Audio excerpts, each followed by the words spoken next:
Hello everyone and welcome back guys to episode 2 of our MotoGP 21 Let's Play, where today we're here back ready for the Argentinian race of the season. Obviously, if you missed out on the first video that went live a couple of days ago, I would definitely recommend going back and checking out. Obviously, we kicked off this championship, we kicked off this Let's Play in its entirety. Obviously, we got our ride, obviously, with BOE, our ride, and we are jumping back in with the Moto3 calendar. But yeah, obviously, first race at the sale wasn't the best race in the world, I'll be honest, but we learned a lot about the game nonetheless. And yeah, we head to Termas de Rio Hondo, ready for round 2 of the year this time out, so very much looking forward to it as well. Yeah, let's... payment of salaries, we'll do that, I think, yeah? Are we going with that? I think it does that automatically, with a bit of luck. Yeah, but let's dive in then, ready for this weekend. Again, obviously running one FP session, the qualifying, and then of course the race as well. Like I said, we've learned a lot after the last race weekend. I've tweaked a couple of things as well around with the game. We've disabled the trying to go and pick up your bike option. It just was far too slow. It's a cool feature to have in the game, but it's just not balanced at the moment. So if an update comes out for it, perhaps we can switch it on down the line again. But at the moment, yeah, it's just impossible to use. But yeah, anyway, let's dive in then to round 2 of the year. Hello and welcome to the Termas de Rio Hondo circuit, where the Argentinian weekend of the MotoGP World Championship is about to get underway. The atmosphere in pit lane is already really fired up. The first free practice is about to begin, and mechanics are performing their final checks on the bikes before the riders get out on track. We're set to enjoy some great weather this session, and the sun is raising the temperature of the asphalt. Now this is good news for the riders. They won't need to spend too much time getting heat into the tyres. Right, well it all sounds good then, ready here in Termas. Yeah, we're going to have to do a few laps. If I remember this track from MotoGP 20 and previously, I have enjoyed it before. Actually a very good fun track as well. But obviously we've learned a couple of tips and tricks as well with the game. So obviously we're going to have a look at obviously sorting out the tyres and things like that. We'll go out, obviously practice, we'll just do some running on the mediums. And then we'll have a look obviously as we get through the weekend. Obviously we've got to remember the race strategy and things like that as well. But yeah, let's just try and get some banker laps in and see. Obviously we've got to learn the track first and then see what we can do. Obviously now we've remembered things like obviously trying to save power and or save fuel through the corners by using a lower power mode and things like that. Hopefully this weekend, yeah, we can find a little bit more pace on the bike as well, just see obviously what we can muster up. But again, this track I do remember, very good fun. I need to probably race it in some cars as well at some point, because yeah, it's a track with a lot of potential, I think. I also found it quite funny, someone actually commented on that first video saying I wasn't very good at the game, almost like I didn't already know that, which I thought was rather funny. I mean, we ran out of fuel in a race. That generally shows you're probably not that great in personal experience. Anyway, I think this lap's already validated thanks to running slightly wide on the formation lap, but so far pace seems quite good. Haven't had too many issues with the back end either, which is always reassuring. It's more about trying to build up some consistency. What on earth is that for a join onto the line there, buddy? That wasn't good at all. And we've validated another lap. Thanks very much to whoever that was. These quick flicks of directions I still really struggle with on the bike. Just, yeah, trying to still work out what the front end can do. Obviously, it does take a bit of time, a bit of muscle memory, and sort of just getting your eye in as well with the bikes. Obviously, they're so different to cars. I'm trying to take sort of normal car lines through a lot of the corners. And again, it's just turning in very early and things like that. We're going to go for one final lap then and see what we can muster up. That was close. Almost walloped the inside curb. Yeah, tyres starting to fall off though, but pace seems good. The medium tyres don't seem particularly great around here, I'll be honest, but as we head down in towards the final few corners of this third lap, it has not been invalidated just yet, which is always nice. We're a fair way up at the moment as well, but again, these rear tyres are starting to skate around a whole lot more as we head in towards the final couple of corners. Don't think we're as strong through here as a lot of our competitors, but anyway, trying to make sure we get it slowed down, so I'm having to ride the brake and the throttle. Just try and keep the back end happy through the final corner. Quick flick back to the left, over the line. A 1:53.0, 2.4 clear. But of course the AI do tend to find a lot of pace between practice and qualifying. I will take that very happily indeed, however.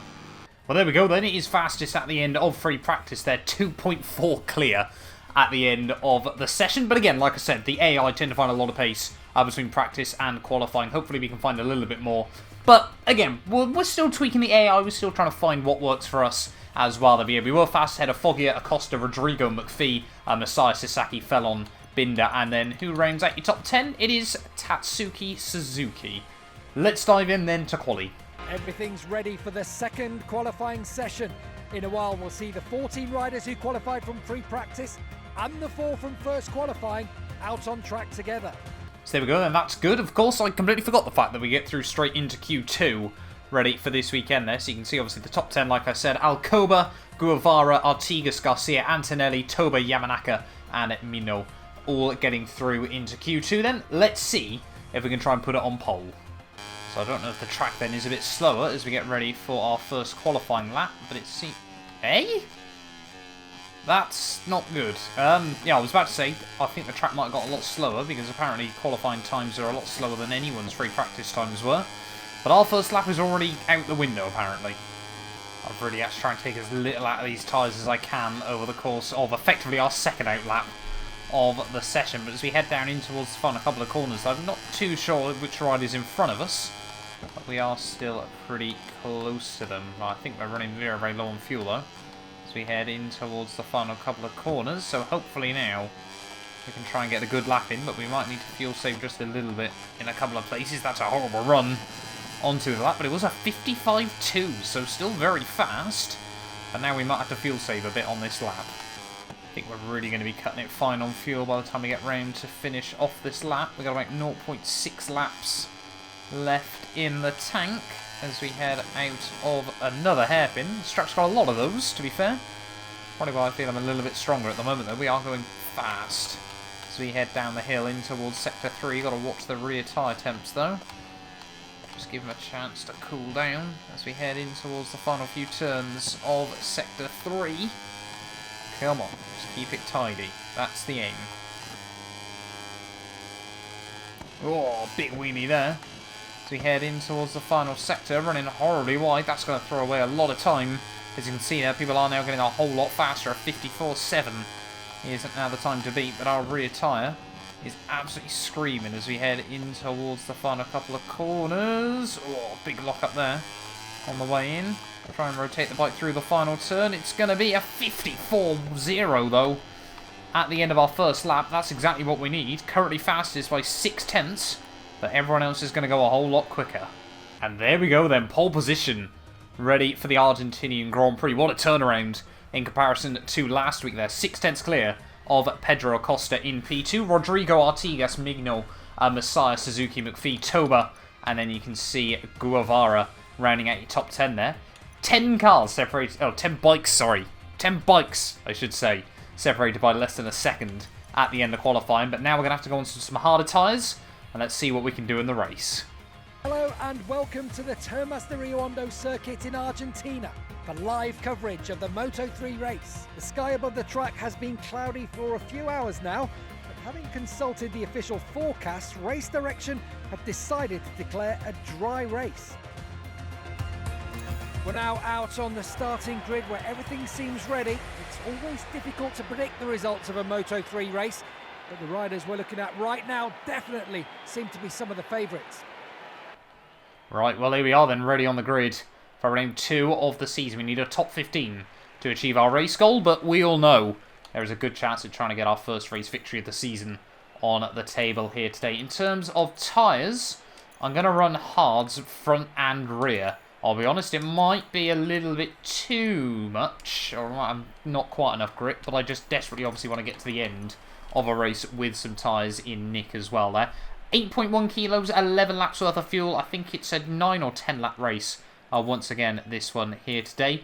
But yeah, let's just dive right into it then. Everything all looking good. That's what I like to see. There we go then. You can see ourselves on pole. Acosta and Rodrigo joining us on the front row. There's no way I'm going to be able to run through that entire grid as quickly as I'd like there. As yeah, most people mediums and hards looking like the way to go. A couple of people with softs on the rears. That is going to be an aggressive strategy. Try and see you through the day here, but let's just wait and see as to what we can do. Start the race at Termas de Rio Hondo. Riders have just one more thing on their mind now, being the first across the finish line. And hopefully, first across the finish line is going to be us as we rev the bike up, ready to go. It's 10 red lights, and it is 5 green ones, and it's lights out, and away we go for the start of round 2 of the year. Then, not the best start in the world. As we head down in towards turn 1, we're going to get mugged off by absolutely everyone, apparently. As we head through the first corner there, down into about 9th place there. As we head through the first turn, we've got to be careful, we've got to make sure we save some fuel over the course of this one today. 11 laps of racing here as we head down through T2. Oh, almost getting into the back of Guevara there. As we head out through turn... Oh, someone's gone! Oh, no! How unlucky can we get in these races there? That is a heartbreaking start to this race. I'm not having that. I'm not having just falling straight off based on the respawn. We'll go this way. I'm not having that. I'm sorry. I'm sorry. I'm more than happy to admit when I'm doing a restart in these races, but I'm not having that being pretty much taken out off the start and then being just put in a position where I can't even get back on the road. Like I said, I'm more than happy to admit when I restart these things, but I'm going to do so here. I don't do it often, but I'm not having that. In our second race of the year, starting from pole, oh, no, change the tyres, don't do that. Alright, that's good. Let's just dive back into this then. Right, back on the grid. Round 2 of the year. 10 red lights and 5 green ones, and it's lights out and away we go here in Argentina there. Off to apparently an even worse start than we managed to get last time round as we head down in towards turn 1. Hopefully this time round, if someone does fall off, we don't get taken out by their bike as we head through the first couple of corners. Down to 13th place off the start. Not what we needed whatsoever there, but as we head back down in towards turn 2. Really? Really? We're just apparently getting murdered at the start of these races then. We're going to rejoin back in 26th place. I think it was one of our teammates that took us out? It might have been one of our teammates. But yeah, we got 2 of our bikes now, 26th and 27th. We're a long way off the rear of the field, but I think this time around at least we have a fighting chance still. Heading down in towards the end of Sector 2. Obviously it's still a good idea to try and save fuel at the start of this race as we slowly close up to the back of the pack. They're about 6 seconds off the leader, which isn't too big a gap to try and close back up. I want points today at the very least. Oh, that's a bit wide. That's going to be our first warning of track limits of the day. Ugh. Huge wheelie there as well. It is not going to help us one bit. Final corner of lap 1. Still about 6.5 seconds off the leaders. Now we're going to try and hit some laps. We've got Toba just in front of us, who's pretty much now caught back up to the rear of the field. But as we head back through T1, like I said, we've not got good pace on the bike. We can definitely still salvage something from this. Anyway, back out onto the back straightaway. We've generally got a very, very quick bike down the straights anyway. We'll save a little bit of fuel though whilst we can, around the outside of Toba.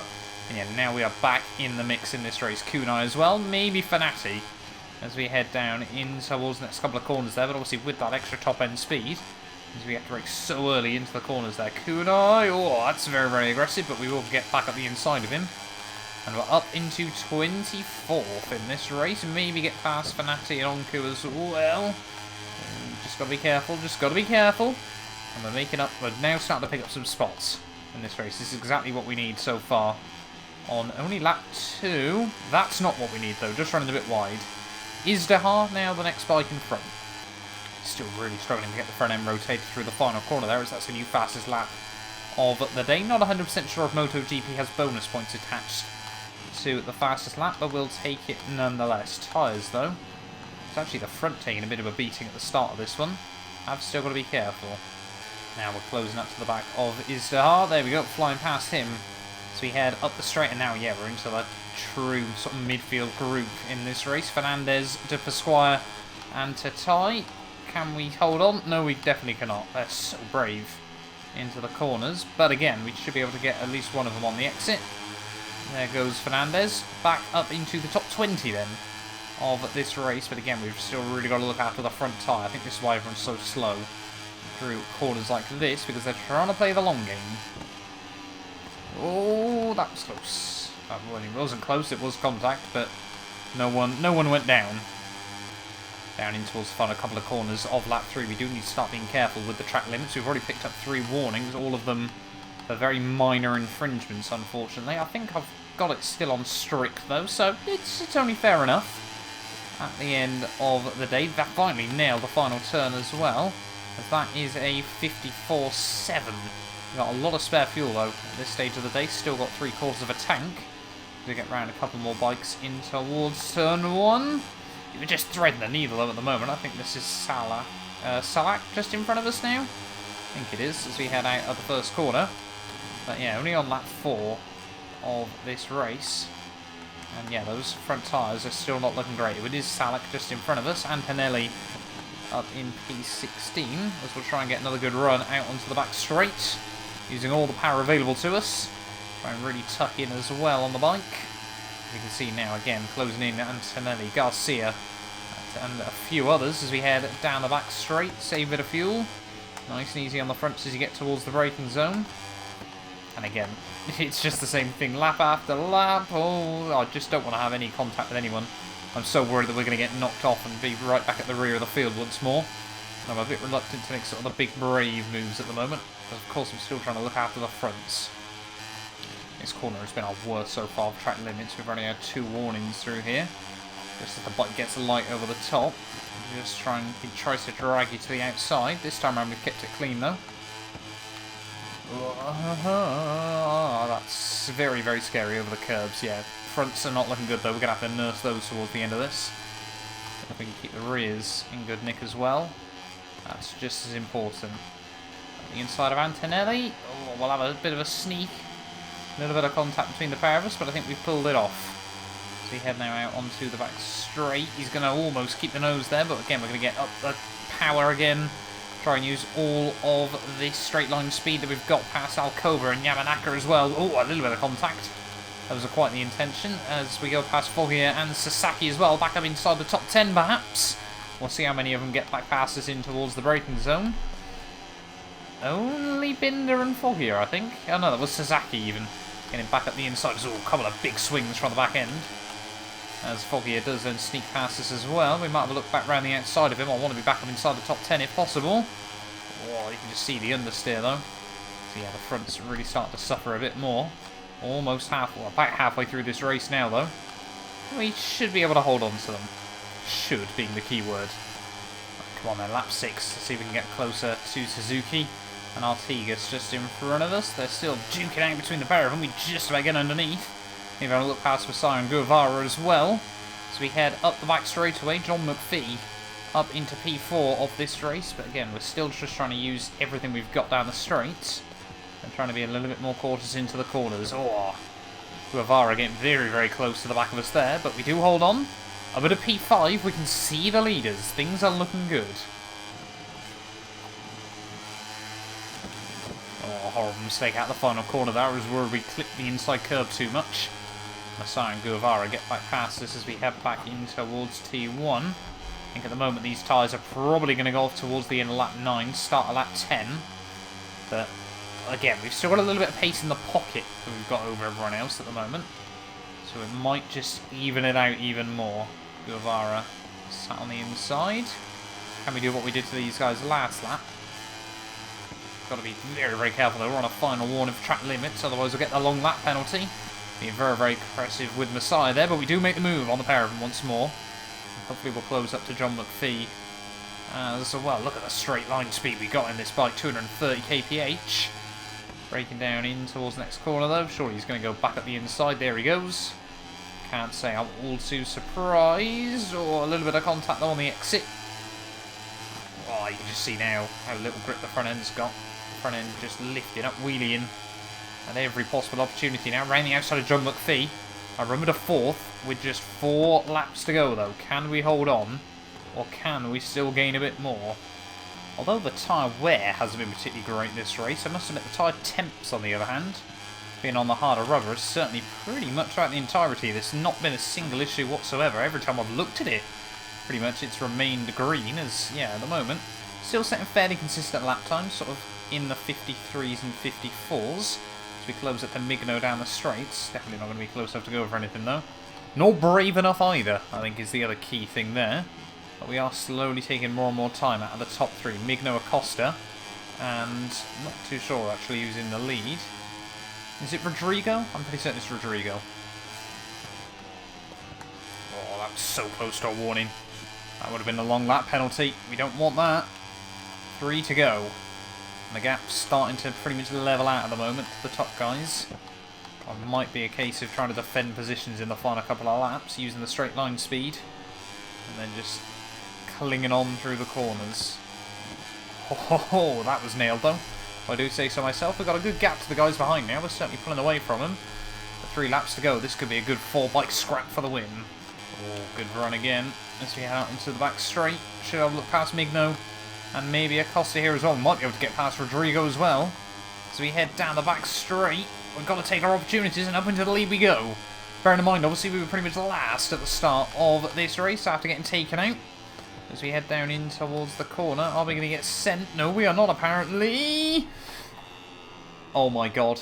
Come on, get back on, get back on, get back on. I can't believe we've done that with 2 to go. Come on. Keep the tyres in good nick. We're still up in the top 10. We're still in 7th. That's fine. We can still work with this. Might have just panicked when we got into the lead. Alright, 2 to go then.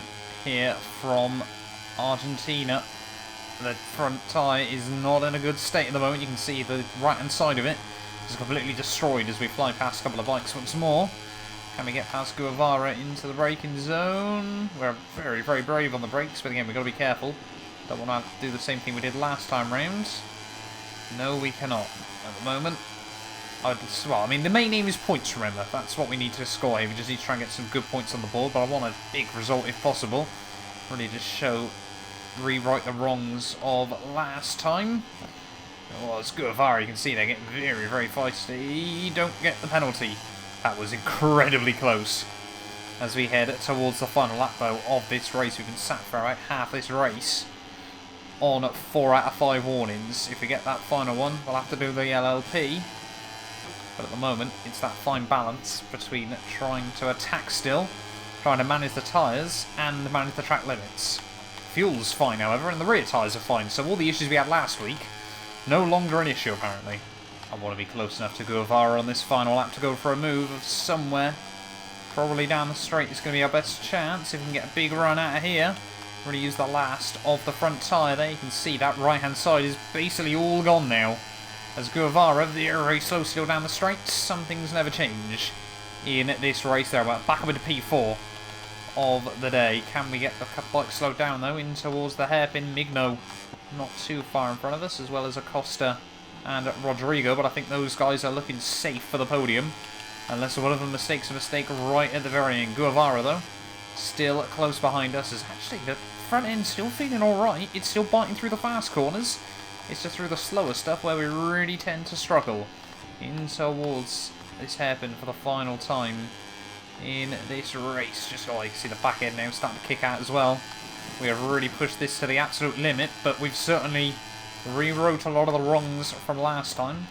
Just took us sort of one race just to get back into the swing of things, remember how everything worked on MotoGP and all of that as well. As we pick up the LLP on the final lap, what does that mean in terms of, are we going to get a penalty? Are we going to get disqualified? What's going to happen as we head in towards the final couple of corners? I can't believe we've done that right at the very end. That means we're going to have to absolutely try and fly through the final corner there. Round in the final turn. It's P4 on the road. Where does it leave us, though? Don't want to get optimistic. 7th. I'll take that. So let's take advantage of this moment to take a look at the Moto3 final results. So I'm guessing we picked up, what, a 1.5 second penalty? There or thereabouts in the end there, but I will take that. No, it might have been 3 seconds, actually, saying that at the end of the day there, but I will take that. Absolutely fine by me. That seems completely fair in my eyes there at the end of the day. But it is Gabriel Rodrigo who wins his home Grand Prix there here for Honda. You can see Pedro Acosta P2 ahead of Migno, Guevara, Messiah, John McPhee, and then we do get our first points of the year in 7th there. Suzuki, Binder, and you can see it is Alcoba rounding out your top 10 there. Your rest of your point scorers, Artigas, Foggia, Yamanaka, Felon, and Sergio Garcia. Where did our teammates finish? They were 24th and 27th at the end of the day there, so not a particularly good job done by them when all is said and done there. But yeah, first points on the board though, very, very happy with that at the end of the day there. In terms of the championship, it does mean Pedro Acosta is top, 45 points to John McPhee's 30. He's been very, very consistent early on there. Messiah in at P3 there. Rodrigo, yeah, up 22 places into 4th there with that win. Guevara up 2 into 5th there. Artigas dropping back 2 on 18, tied with Suzuki. And then Migno, you can see up 9 onto 16 points there. Foggia, Alcoba running at your top 10. We're up to 11th, up 14 spots ourselves after the opening 2 races of the year there. And then Binder, Onku, and then you can see Koffler, Fernandez, Fanati, Garcia, Felon, Yamanaka, Sasaki are your last of your point scorers. There are already 20 point scorers after the first 2 races there at 29 riders there. You can see the rest of you guys that haven't scored just yet. Constructors-wise, we're still down in 8th at the moment. I don't think it's going to be a particularly great season for us constructors-wise. I think we'll be... maybe we can sort of get P5 if we're lucky, but yeah, it's going to take a real effort from myself over the entirety of the season. I just don't think we've got teammates capable of doing a whole lot at the end of the day there. But thank you all so much for watching this video. If you have enjoyed, do make sure you leave a like, get yourself subscribed as well. And yeah, we will be back very, very soon with round 3 of the year. We head to Kota. Going to be an interesting one, but I'm looking forward to it. A big thank you to our channel members for making these videos possible. You can be featured in these end clips as well as granted access to some other exclusive perks for just £1 a month by clicking the join button below.